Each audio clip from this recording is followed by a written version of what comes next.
எந்த ஒரு வேலைக்குமே போயிருந்திருக்க மாட்டான். இப்ப லவ் பண்ணிட்டு இருந்த பொண்ணுமே அவனை பிரேக்கப் பண்ணிட்டு இருப்பான். வீட்டுக்கு வந்தா சிவாவோட அப்பாவும் அவனை தினசரி திண்டியை சொல்லி திட்டிட்டு இருந்திருப்பாரு. அதனால சிவாவை இப்ப கிளம்பி சென்னைக்கு வந்துட்டான். சென்னைக்கு வந்து வேலையுமே தேடிட்டு இருந்திருப்பா. இங்க மித்ரான்ற ஒரு பொண்ணு இவள செலக்ட் ஆகி ஆஃபர் லெட்டர் வராம வெயிட் பண்ணிட்டு இருந்திருப்பா. மித்ராட அப்பாவுமே கால் பண்ணி இதுக்கப்புறம் கலந்து தள்ளி போட முடியாது, ஒழுங்கா வீடு வந்து சேர அப்படின்னு சொல்லி திட்டிட்டாரு. அதனால மித்ராவும் ஊருக்கு கிளம்புறதுக்காக பஸ் ஸ்டாப் போகிறதுக்கு ஒரு பைக் ரைட் புக் பண்ணிருப்பா. பார்த்தா அங்க வந்து நம்ம ஹீரோ சிவாவா தான் இருந்திருக்கோம். சிவாவா அந்த பொண்ணு பஸ் ஸ்டாப்ல டிராப் பண்ணிட்டு காசு வாங்கிட்டு அவனுமே அங்க கிளம்பிட்டான். கொஞ்ச நேரத்துக்கு திரும்பவும் மித்ரா சிவாக்கு கால் பண்ணி கூப்பிட்டு இருந்திருப்பா. அந்த பொண்ணு திரும்ப நான் ஆஸ்திரேலியா டிராப் பண்ணிருங்க அப்படின்றதுமே சொல்றான். Australia drop பண்ணிருப்பான்.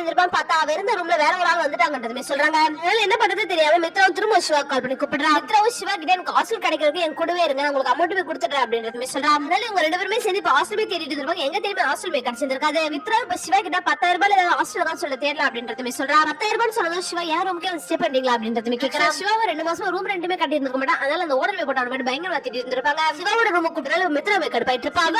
மித்ரா கிட்ட நான் சாப்பிட குளிக்க மாட்டேன், அந்த ரூமுக்கு வரும், மறுபடியும் டெரஸ்ல இருந்துக்கிறேன் அப்படின்றதுமே சொல்றான். டைரக்டர் கொண்டதால மித்ராக்கு வேற வழி இருந்திருக்காது. அதனால சிவாவோட ரூமுக்கு போயிடுறான். சிவாவை இன்டீரியர் டிசைனராவே இருந்திருப்ப, வேலையை கிடைச்சிருக்காதுன்றதுனால இப்ப மித்ராவை வாங்கிட்ட ஹேர் கட்லாம் பண்ணிட்டு டீசெண்டா வர சொல்லியிருந்திருப்பா. மித்ராவே சிவாக்கு ஹெல்ப் பண்ணிட்டு இருந்திருப்பா. மித்ராவும் சிவாக்காக ஃபேக்கா ஒரு ஆபீஸ் அட்ரஸ் கிரியேட் பண்ணி அதெல்லாம் ஃப்ரெண்ட்ஸுக்குமே சென்ட் பண்ணி அவங்க ரிவ்யூ போட சொல்லியிருந்திருப்பா. அதனால சிவாக்கு அடுத்த ஒரு இன்டீரியர் டிசைனுக்காக கால் வருது. சிவா மித்ராவே கிளம்பி அங்க போயிட்டு இருப்பாங்க. வீட்டுக்கு இன்டீரியர் ஒரு பண்ணு வச்சு சிவாவும் பயங்கரமா பேசிட்டு இருந்திருப்பா. அந்த அவரும் சிங்க் கீழே ஒரு பாக்ஸ் வைக்கணும் அப்படின்றதுமே சொல்றாரு. அதை கேட்கிற சிவாவும் இதுக்கு ஒரு இன்டீரியர் டிசைனர் வேணுமா அப்படின்னு சொல்லிட்டு ஷாக் ஆயிடுறான்.